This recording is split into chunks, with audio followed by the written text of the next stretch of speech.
Hello students, today we are going to start a new topic of electrochemistry, that is variation of conductivity and molar conductivity with the concentration.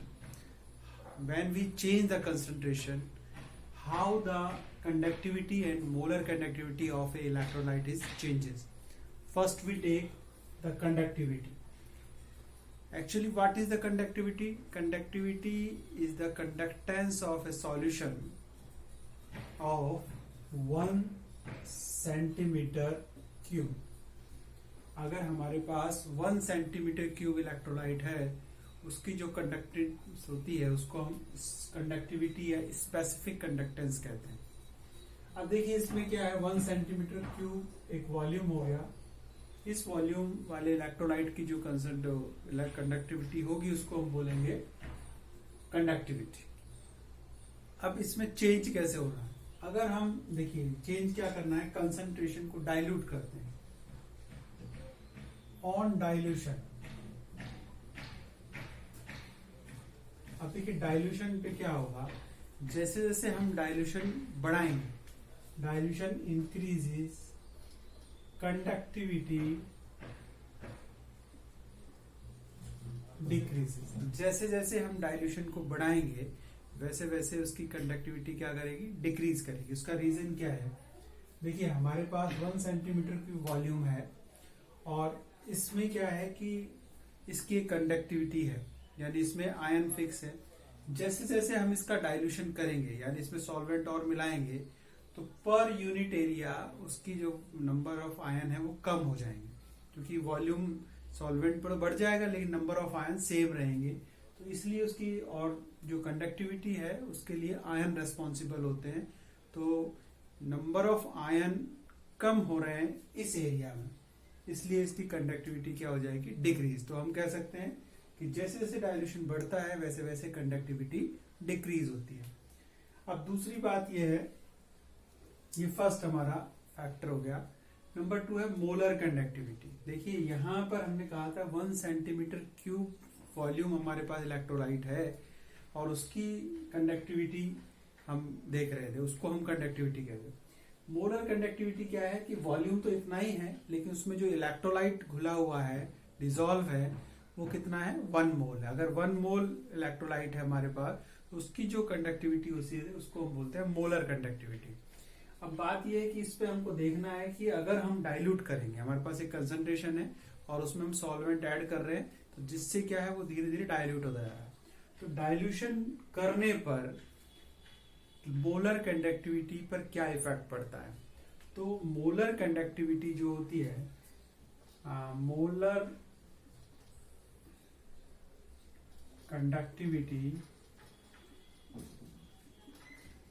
Increases with increase in dilution.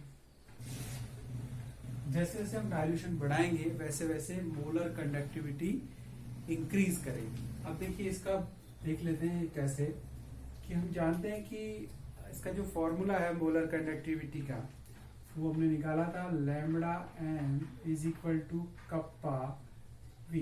ये हमारे पास एक formula है. ये क्या है? This is the conductivity. तो molar conductivity और कंडक्टिविटी में जो रिलेशन होता है वो होता है lambda M is equal to kappa into V. अब देखिए डाइल्यूशन का मतलब क्या है, कि डाइल्यूशन का मतलब ये हो गया, डाइल्यूशन का मतलब होता है इंक्रीज इन वॉल्यूम, कि हम वॉल्यूम को क्या कर रहे हैं, बढ़ा रहे हैं. तो ये इसका सीधा प्रोपोर्शनल है. इसका मतलब जैसे जैसे वॉल्यूम बढ़ेगा वैसे वैसे लैम्बडा एम क्या होगा, इंक्रीज करेगा. Lambda M increases as volume of solution increase. जैसे जैसे वॉल्यूम हम बढ़ा रहे हैं वैसे वैसे लैम्बडा एम क्या हो रहा है, इंक्रीज कर रहा है. बट हमारे पास एक फैक्टर और है जिसको हम बोलते हैं कंडक्टिविटी. और कंडक्टिविटी के बारे में अभी हमने क्या पढ़ा है कि जैसे जैसे डाइल्यूशन करते हैं, बढ़ाते हैं, वैसे वैसे कंडक्टिविटी क्या होती है, डिक्रीज होती है। Kappa decreases as dilution increases. इसका मतलब ये हुआ कि इनमें से एक फैक्टर ये वाला मोलर कंडक्टिविटी को कम कर रहा है, और ये वाला फैक्टर, वॉल्यूम वाला जो फैक्टर है, वो मोलर कंडक्टिविटी को बढ़ा रहा है। लेकिन बात क्या है कि वॉल्यूम जो बढ़ा रहा है, यानी वॉल्यूम के बढ़ने से जो कंडक्टिविटी में इंक्रीज हो रहा है, मोलर कंडक्टिविटी में, वो इसमें होने वाले डिक्रीज से काफी ज्यादा है, तो वो उसको कंपनसेट कर लेता है और ओवरऑल लैम्बडा एम इंक्रीज कर जाता है। फिर से देख लीजिए कि लैम्बडा जो वॉल्यूम है वो मोलर कंडक्टिविटी को बढ़ाता है और इसको घटाता है, कंडक्टिविटी को। तो एक फैक्टर बढ़ा रहा है, एक फैक्टर घटा रहा है, लेकिन जो इंक्रीज है वो उसको कंपनसेट कर रहा है, किसको, डिक्रीज को। यानी ओवरऑल जो चेंज आ रहा है वो आ रहा है increase. So we can say molar conductivity increases with increase in the dilution. So conductivity decrease with the dilution and molar conductivity is increased with the dilution. Because अब बात आती है कि हमने ये तो कह दी कि ये बढ़ती है, लेकिन हमारे पास दो तरह के इलेक्ट्रोलाइट होते हैं। एक होता है स्ट्रॉन्ग इलेक्ट्रोलाइट, स्ट्रॉन्ग इलेक्ट्रोलाइट्स, और दूसरे होते हैं हमारे पास वीक इलेक्ट्रोलाइट्स।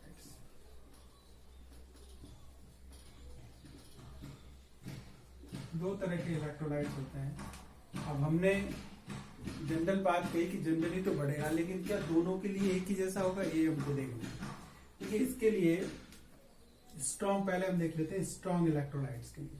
तो स्ट्रॉन्ग इलेक्ट्रोलाइट्स के केस में क्या है, इसको मेजर करने के लिए सबसे पहले हम एक ग्राफ देख लेते हैं। देखिए इनके लिए एक ग्राफ है कि ग्राफ हम बना देते हैं, और वो ग्राफ क्या है इसको हम देख लेते हैं। ये है अंडर रूट सी, इसको हम बोलते हैं कंसंट्रेशन, और ये एक्स एक्सिस पे हमने ले लिया मोलर कंडक्टिविटी।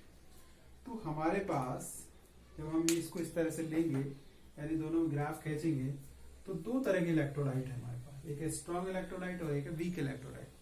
तो स्ट्रॉन्ग इलेक्ट्रोलाइट के लिए जो ग्राफ आता है वो कुछ इस तरह से आता है, और वीक इलेक्ट्रोलाइट के लिए जो ग्राफ आता है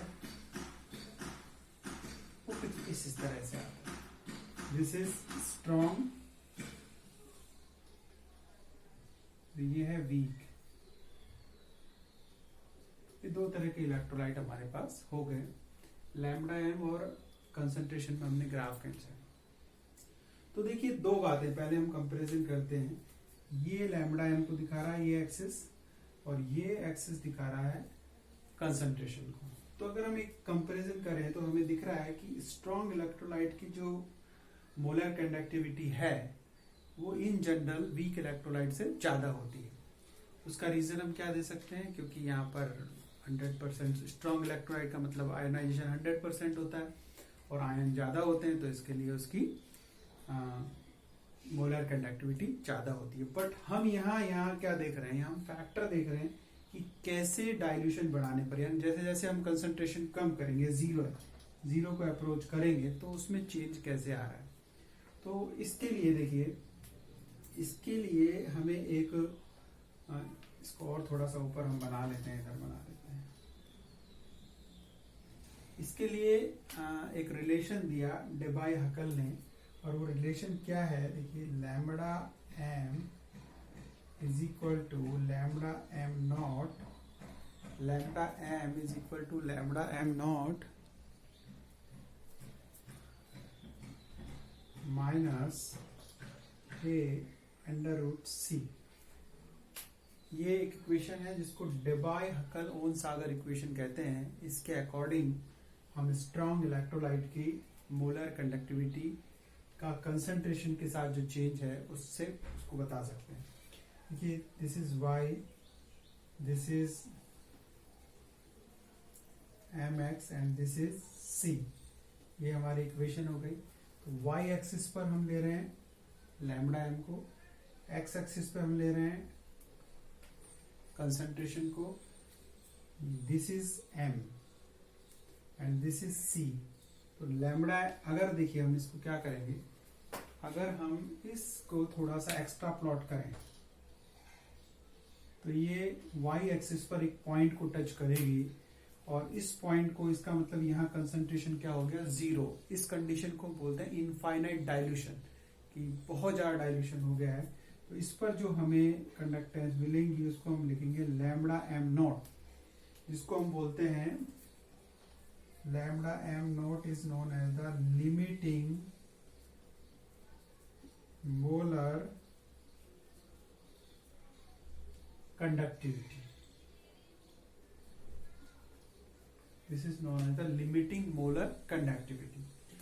तो अब देखिए यहाँ पर इसमें और इसमें हो गया, तो जो ये है सी इंटरसेप्ट किसको शो करेगा, लिमिटिंग मोलर कंडक्टिविटी, और this A is the slope of this line. ये एक कांस्टेंट है, ए इज ए कांस्टेंट, ये कांस्टेंट है जिसकी वैल्यू पर, इसके बारे में हम डिस्कस करते हैं, ये क्या होता है, जिस पर डिपेंड करती है मोलर कंडक्टिविटी।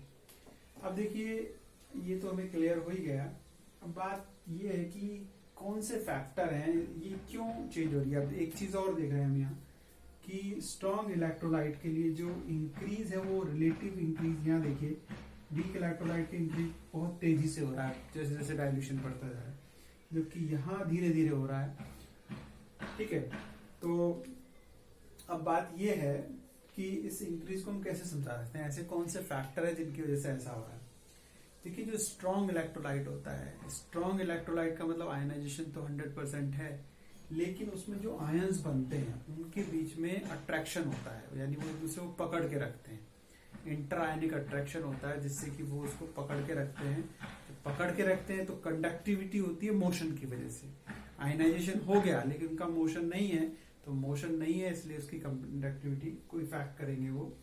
तो क्या होता है, जैसे जैसे हम डाइल्यूशन बढ़ाएंगे, डाइल्यूशन बढ़ेगा तो आयनों के बीच में स्पेस बढ़ेगा, तो दूर दूर होंगे, और जब वो दूर दूर होंगे तो उनका मोशन फ्री हो जाएगा एक दूसरे से और वो फ्रीली मूव कर सकेंगे। तो इस वजह से डाइल्यूशन बढ़ने के साथ साथ मोलर कंडक्टिविटी बढ़ जाती है। यहाँ देखिए एक्चुअली यहाँ दो तरह के इफेक्ट होते हैं, इसको हम बताने के लिए दो इफेक्ट को पढ़ना जरूरी है। एक होता है एसिमेट्रिक इफेक्ट और दूसरा होता है इलेक्ट्रोफोरिक इफेक्ट।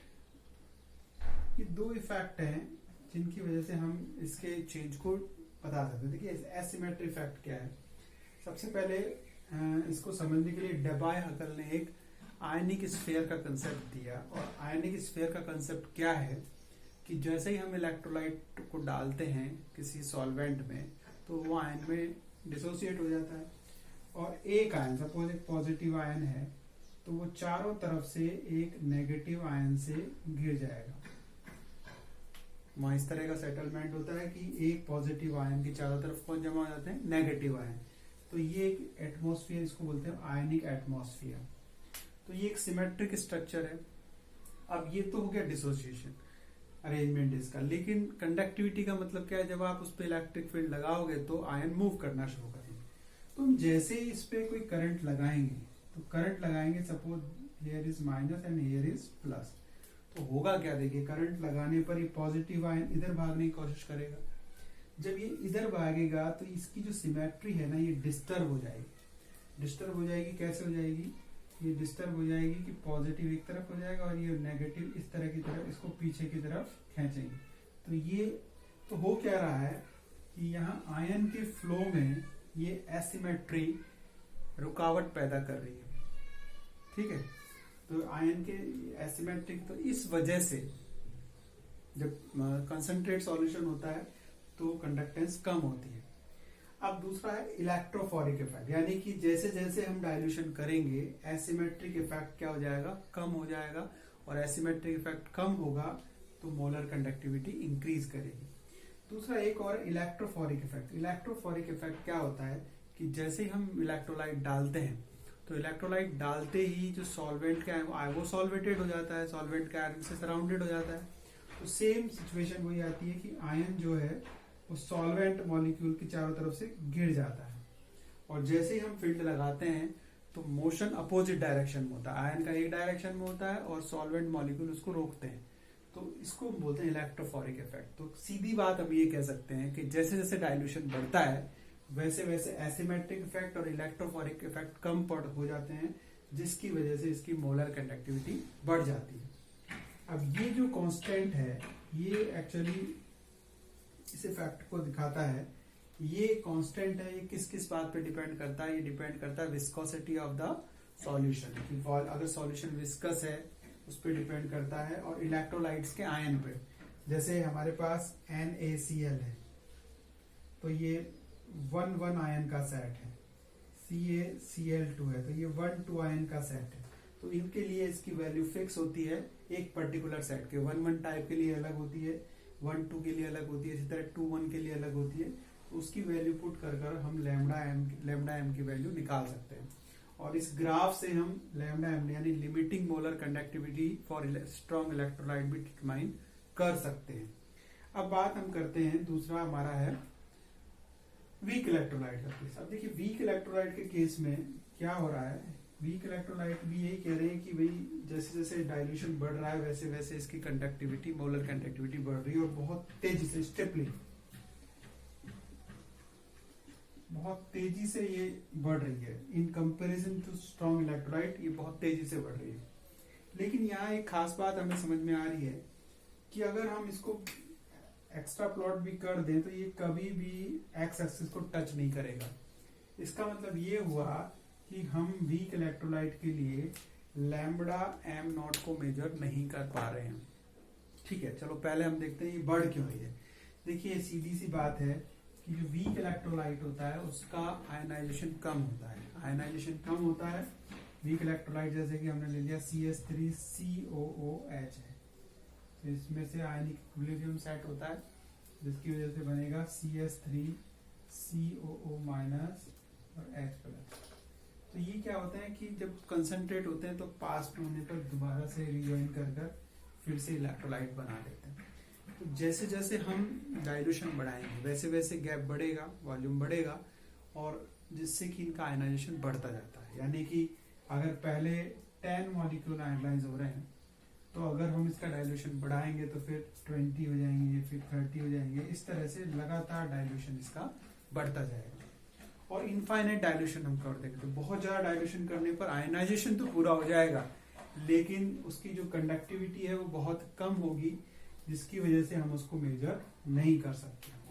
तो वीक इलेक्ट्रोलाइट और स्ट्रॉन्ग इलेक्ट्रोलाइट की molar conductivity in general with dilution increase करती है। अब बात यह है कि limiting molar conductivity for weak electrolyte we can not determine from this graph. तो हाउ वी कैन डिटरमाइन? इसके लिए हमारे पास एक दूसरा एक लॉ है जिसकी हेल्प से हम वीक इलेक्ट्रोलाइट की मोलर कंडक्टिविटी डिटरमाइन कर सकते हैं, जिसको हम बोलते हैं कोलराउस लॉ। तो अब देखते हैं what is Kohlrausch law and what is it's applications. देखिए वीक इलेक्ट्रोलाइट्स की लिमिटिंग मोलर कंडक्टिविटी डिटरमाइन करने के लिए कोलराउस ने एक लॉ दिया। What is that? Limiting molar conductivity of an electrolyte can be represented as a sum of individual contribution of anion and cation of electrolyte। इसने ये कहा कि जो उसके एनायन और कैटायन की जो इंडिविजुअल मोलर कंडक्टिविटी होती है अगर उसका हम सम कर दें तो हमें उस इलेक्ट्रोलाइट की लिमिटिंग मोलर कंडक्टिविटी मेजर कर सकते हैं। ठीक है, lambda am not limiting molar conductivity of electrolyte. ये V प्लस क्या है, अगर हम कोई इलेक्ट्रोलाइट डिकम्पोज कर रहे हैं तो उसमें 1 कैटायन भी हो सकता है, मोर देन 1, तो जितने नंबर है, number of positive ion furnished by each formula unit, this one is the number of negative ion furnished from the each formula unit. यानी कितने पॉजिटिव और नेगेटिव आयन बन रहे हैं तो हम यहाँ पुट कर सकते हैं। This is the limiting molar conductivity of positive ion and this is the limiting molar conductivity of negative ion. तो ये फॉर्मूला है कि हम नेगेटिव और पॉजिटिव आयन की कंडक्टिविटी को सम कर दें तो हम इलेक्ट्रोलाइट की वीक इलेक्ट्रोलाइट की मोलर कंडक्टिविटी डिटरमाइन कर सकते हैं, क्योंकि इसको हम ग्राफ से डिटरमाइन नहीं कर सकते। ये जो कोलराउस लॉ है इसकी कई एप्लीकेशन है। पहली एप्लीकेशन है calculating of limiting molar conductivity, ये तो पहला हमने बता ही दिया, इसके लिए मेन रूल बनाया गया था। नंबर 2 है calculate degree of dissociation, week electrolyte के लिए डिग्री ऑफ डिसोसिएशन जिसको हम अल्फा से लिखते हैं वो भी डिटरमाइन कर सकते हैं कोलराउस लॉ से। थर्ड है कैलकुलेट डिसोसिएशन कांस्टेंट, इसका डिसोसिएशन कांस्टेंट कैलकुलेट कर सकते हैं। और 4 है determining of solubility of sparingly soluble salt, जो बहुत कम सॉल्युबल होते हैं सॉल्ट, ऐसे सॉल्ट जो बहुत ही कम सॉल्युबल होते हैं उनकी सॉल्युबिलिटी भी हम इससे निकाल सकते हैं। तो फर्स्ट हम देखते हैं calculating limiting molar conductivity of weak electrolytes. अब देखिए हमें वीक इलेक्ट्रोलाइट की निकालनी है। वीक इलेक्ट्रोलाइट सपोज हमारे पास है CH3COOH, ये हमारे पास एक वीक इलेक्ट्रोलाइट है जिसकी लिमिटिंग मोलर कंडक्टिविटी हमें निकालनी है, क्योंकि इसकी हम डायरेक्ट निकाल नहीं सकते। तो इसकी कैसे निकालेंगे? अगर हमें हमारे पास स्ट्रॉन्ग इलेक्ट्रोलाइट हैं, उनकी मोलर कंडक्टिविटी हमें पता है, उनकी मेजर की जा सकती है, उनसे हम इसकी निकाल सकते हैं। देखो इसकी निकालने के लिए अगर हमारे पास लिमिटिंग मोलर कंडक्टिविटी दी है, सोडियम एसीटेट की हमारे पास है, लिमिटिंग मोलर कंडक्टिविटी HCl की हमारे पास है, और लिमिटिंग मोलर कंडक्टिविटी NaCl की हमारे पास है। तो अगर ये हमारे पास है 3, तो इससे हम एक वीक इलेक्ट्रोलाइट, ये सारे स्ट्रॉन्ग इलेक्ट्रोलाइट हैं, इससे हम एक वीक इलेक्ट्रोलाइट की मेजर कर सकते हैं। देखिए कैसे मेजर करेंगे। हमारे पास है लैम्बडा m0 CH3COONA, यानी सोडियम एसीटेट की हमारे पास है। अब हमें क्या चाहिए? देखिए हमें यहाँ Na की जगह चाहिए H, तो H आने के लिए हमें एक ऐसी चीज जोड़नी है जिससे हमें H मिले, तो हमने इसमें ऐड कर दिया HCl। अब देखिए इसमें जब HCl ऐड किया तो यहाँ CH3COONA आ गया, H आ गया और Cl आ गया, यानी H हमें मिल गया है, लेकिन हमारे पास NaCl एक्स्ट्रा है। तो क्या करेंगे, इसमें से हम माइनस कर देंगे NaCl, यानी कि सोडियम एसीटेट की मोलर कंडक्टिविटी में हम HCl की मोलर कंडक्टिविटी ऐड करेंगे और उसमें से हम NaCl की मोलर कंडक्टिविटी निकाल देंगे। तो हमारे पास डिफरेंस आएगा वो आ जाएगा एसिटिक एसिड की मोलर कंडक्टिविटी। थोड़ा इसको और इलेबोरेट करके हम देख लेते हैं। देखिए नंबर 1 दिस, इसको अगर हम कोलराउस लॉ के अकॉर्डिंग लिखें क्या हो जाएगा? देखिए 2 तरह के आयन बन रहे हैं। पहला आयन बन गया Na+ और दूसरा आयन बन गया हमारे पास minus. This is equation number 1। Number 2 है हमारे पास लैम्बडा m0 HCl के लिए, तो इसके लिए क्या होगा? लैम्बडा m H और लैम्बडा m Cl, ये इक्वेशन होगी हमारी 2 HCl के लिए। नंबर 3 इसके लिए लैम्बडा m0 NaCl, ये बन गया Na+ और ये बन गया Cl-। This is the third one. अब हमें क्या करना है? जब हम यहाँ वैल्यू पुट करते जाएंगे तो ये हमारे पास बच जाएगा अपना। इसकी वैल्यू पुट करते हैं। देखिए इसकी वैल्यू क्या है? Na+ प्लस CH3COO- कर दिया। इसमें हमें किसकी ऐड करनी है? इसकी ऐड करनी है, इसकी वैल्यू ऐड कर देते हैं। ऐड कर देते हैं lambda m H plus lambda m Cl- हो गया। इसकी माइनस करती है NaCl, माइनस कर देते हैं इसमें से लैम्बडा नॉट Na प्लस, इसको ऐसे लिखते हैं, प्लस लैम्बडा m Cl, ये हो जाएगा। इसको और खोल के लिखेंगे हम तो आ जाएगा, लिखते चलिए lambda Na plus plus CH3CO minus plus lambda H plus plus lambda not C L minus, अब यहाँ देखिए lambda not N A plus, ये माइनस है, सी एल माइनस में से माइनस करेंगे और ये भी क्या हो जाएगा माइनस,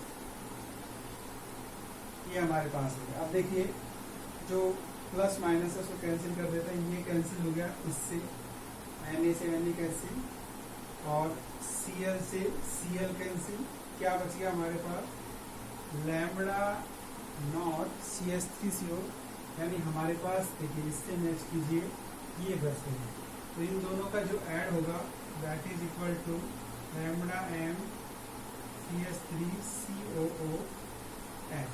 तो by this way we can determine the molar conductivity, limiting molar conductivity of the weak electrolyte. Now we are taking the second, that is calculating degree of dissociation of weak electrolyte.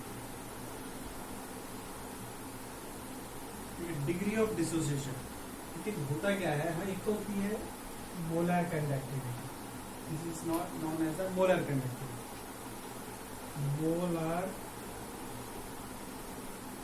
conductivity, and this is known as the limiting molar conductivity। दो चीजें, देखिए molar conductivity तो 1 मोल electrolyte की conductivity, limiting क्या है, क्योंकि week electrolyte के case में जैसे जैसे हम डाइल्यूशन करते जाते हैं वैसे वैसे आयनन डिसोसिएशन होता जाता है, आयनाइजेशन होता जाता है, और जो डिसोसिएशन है अल्फा डिसोसिएशन कांस्टेंट है उसकी वैल्यू यूनिटी रहेगी, यूनिटी है, जब यूनिटी होगी तो उसकी जो मोलर कंडक्टिविटी है that is known as the limiting molar conductivity. तो रेशियो लैम्बडा जो है, लैम्बडा क्या है, lambda is equal to lambda M upon lambda M not, this ratio is known as the dissociation degree of dissociation, lambda is, sorry, alpha is the degree of dissociation। तो हम molar conductivity को अगर हम limiting molar conductivity से divide कर दें तो we can get alpha that is known as the degree of dissociation for weak electrolyte. Next we are taking dissociation constant for weak electrolyte, ठीक है, dissociation constant for weak electrolyte, weak electrolyte का 11th class में हमने पढ़ा है कि ये weak electrolyte है, इक्विलिब्रियम पे दो आयन बन रहे हैं A और B, शुरू में इसकी कंसंट्रेशन A की 1 है, दोनों की 0 है, डिसोसिएशन होता है, अल्फा डिसोसिएट होता है, अल्फा बनेगा एट कंसंट्रेशन T पर, ये इसका हो गया constant, equilibrium constant, product upon reactant, तो प्रोडक्ट में कौन बन गया, ये बन गया, दोनों की वैल्यू हमने पुट कर दी, दिस इज द रिएक्टेंट। इसको सी स्क्वायर अल्फा स्क्वायर हो गया, यहाँ पे सी से सी कैंसिल, तो C alpha square 1 minus alpha हो गया, तो के जो इक्विलिब्रियम कांस्टेंट है वो आ गया हमारा C alpha square minus 1 minus alpha. अभी हमने देखा कि अल्फा क्या है, lambda M upon lambda M not, molar conductivity and limiting molar conductivity का रेशियो, तो हमने यहाँ वैल्यू पुट कर दी है अल्फा की, सी लैम्बडा एम नॉट का square 1 minus lambda M upon lambda M not. आगे इसको सॉल्व करेंगे, सॉल्व करने पर ये वाली पावर हमने नीचे ले ली है यहाँ पर, और इसको सॉल्व कर रहे हैं, और सॉल्व करने पर देखिए इसको सॉल्व करेंगे तो ये lambda M not minus lambda M आ जाएगा, ये ऊपर चला जाएगा, ये ऊपर चला गया, ये इससे कैंसिल, हमारे पास आ गया k is equal to C lambda M square upon lambda M not minus lambda, this is known as the equilibrium, this is the dissociation constant. तो वीक इलेक्ट्रोलाइट के लिए डिसोसिएशन कांस्टेंट हम कैलकुलेट कर सकते हैं। अब हमारा लास्ट पॉइंट है determining of the solubility of the sparingly soluble salt. Last हमारी एप्लीकेशन है determining the solubility of sparingly soluble salt. देखो स्पैरिंगली सॉल्युबल क्या होते हैं, ऐसे सॉल्ट जो बहुत ही कम अमाउंट में सॉल्युबल होते हैं, इनकी सॉल्युबिलिटी बहुत ही कम होती है। जो सिल्वर के जो साल्ट है, AgCl है, सिल्वर क्रोमेट है, बेरियम सल्फेट है, लेड सल्फेट है, ये सारे ऐसे एग्जाम्पल हैं, ऐसे इलेक्ट्रोलाइट है जो बहुत ही कम सॉल्युबल होते हैं। अब देखिए कम सॉल्युबिलिटी का मतलब क्या है? कम सॉल्युबिलिटी का मतलब डाइल्यूशन इनफाइनाइट है, बहुत ज़्यादा डाइल्यूट हमने कर दिया है और उसमें अमाउंट ऑफ इलेक्ट्रोलाइट है वो बहुत ही कम है।